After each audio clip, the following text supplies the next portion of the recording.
வணக்கம். திமுக ஆட்சி வந்து 4 ஆண்டுகள் கடந்துவிட்ட நிலையில் நாள்தோறும் ஒரு திட்டத்தை அறிவித்து மக்களை ஏமாற்றுவதை ஒரு வாடிக்கையாகவே கொண்டுள்ளார்கள். நேற்றைய தினம் உங்கள் கனவை சொல்லுங்கள் என்று ஒரு திட்டத்தை அறிவித்திருக்கிறார்கள். 4.5 ஆண்டுகள் மக்களின் அடிப்படை தேவையை கூட நிறைவேற்றாமல் ஆட்சி முடியும் நேரத்தில் 50,000 தன்னார்வலர்களை கொண்டு வீடு வீடாக சென்று உங்கள் கனவை சொல்லுங்கள் என்று கேட்கப் போகிறார்களாம்.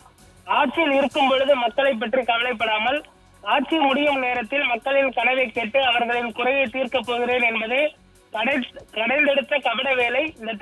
இந்த திட்டம் முதலமைச்சரின் திமுகவின் தேர்தல் வேலையை பார்க்கும் பெண் நிறுவனத்திடம் மறைமுகமாக ஒப்படைக்கப் போவதாக செய்திகள் வருகின்றன.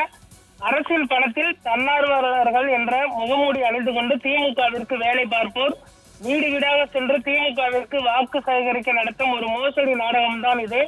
இதற்கு மக்களின் பணத்தை விரயம் செய்கிறார்கள். இப்படி நிர்வாகம் செய்வதை விட அரசு நிர்வாகத்தையே நேரடியாக பெண் நிறுவனத்திடம் ஒப்படைத்து விடலாம்.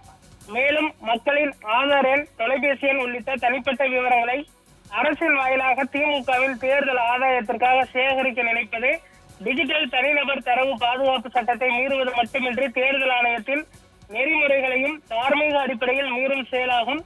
அரசின் நிதியை இதுபோன்ற துள்ளுமுள்ளு திட்டங்களுக்காக செலவிட்டு சுய விளம்பரம் தேடும் திமுக அரசை நான் வன்மையாக கண்டிக்கிறேன். மக்களை ஏமாற்றும் இது போன்ற காதில் பூ சுற்றும் வேலையை இனியாவது திமுக அரசு நிறுத்திக் கொள்ள வேண்டும் என்று முதல்வர் மு.க.ஸ்டாலின் அவர்களுக்கு தற்பொழுது எதிர்க்கட்சி தலைவரும் அதிமுக பொதுச் செயலாளருமான இபிஎஸ் அவர்கள் கண்டனம் தெரிவித்திருக்கிறார். அதே போன்று உங்கள் கனவை சொல்லுங்கள் என்ற திட்டம் ஏமாற்று திட்டம் என்று நேரடியாகவே சாடியிருக்கிறார்.